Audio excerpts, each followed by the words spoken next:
You've gone through the arduous process of beating Extreme and saving up the gold to get her.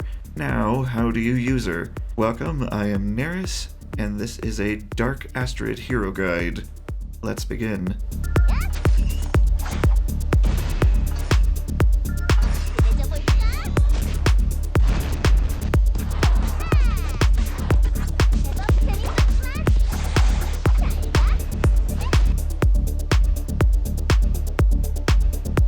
Dark Astrid is one of those more controversial free-to-play characters, namely due to her acquisition requirements, the first being occupying Gallist East on Extreme, the second of which is a not-so-measly 77,777,777 gold, which takes quite a while to build up, but now we're past that.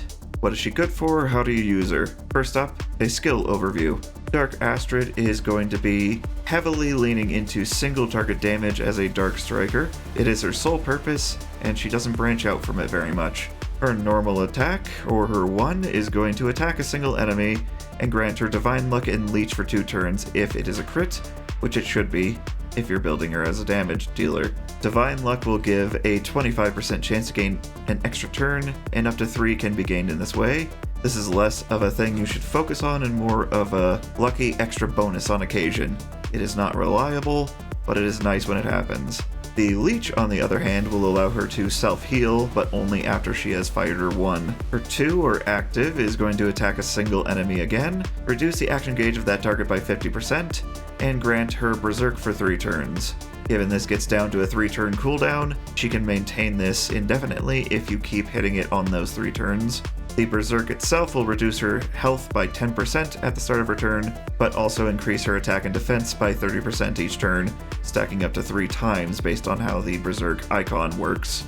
This and her burst are her main sources of increasing her attack levels to absurd heights. Finally, her burst, which gets down to a 2 spirit cost, so it's really easy to use, will attack a single enemy and increase her attack by 30%, stacking up to 3 times. This goes up by 5% from 20 at level 3 and 5, and this expires after defeating a wave of enemies, granting her even more absurdly high attack. Her passives are increased attack and increased damage against light enemies. As far as stats are concerned, she's going to have about average to decent health, amazingly high attack, one of the highest base attacks in the game, sitting at a nice even 2000 at Ascension 2 and level 70.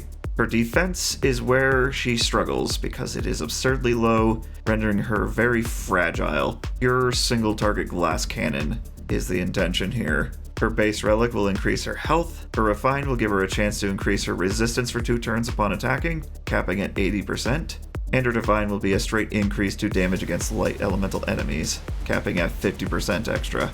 As far as a build is concerned, she's going to be pretty straightforward, not much in the way of build diversity, and given that you acquire her so late in the game with so many resources, we're going to skip over the budget build with the non-replica and artifact setup and go straight into a late game build, which is going to focus on 3 attack main stats, swapping in 1 defense if needed, as I currently have her now.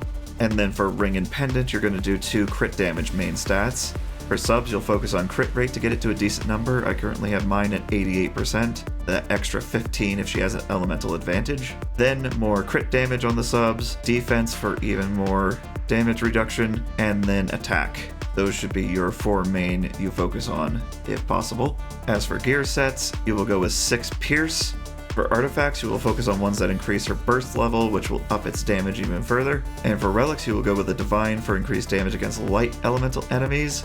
And in any other circumstance, you will go with the Refined because the Divine will offer no benefit. Now, who are some good free-to-play and more premium teammates for her?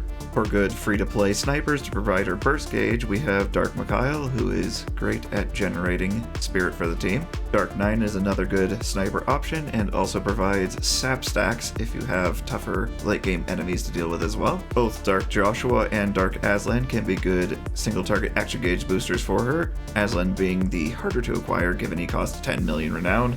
For summons, we have Dark Sifrit here for another sniper option with a lot of good debuffs to allow Astrid to do even more damage, including decay defense and defense down. As well as Lush here, if you were around for the collab, you got him for free, he can action gauge boost Astrid and provide extra crit damage to her. And how does that all come together with my current setup of Ascension 2, level 70, and level 12 burst? Let us see.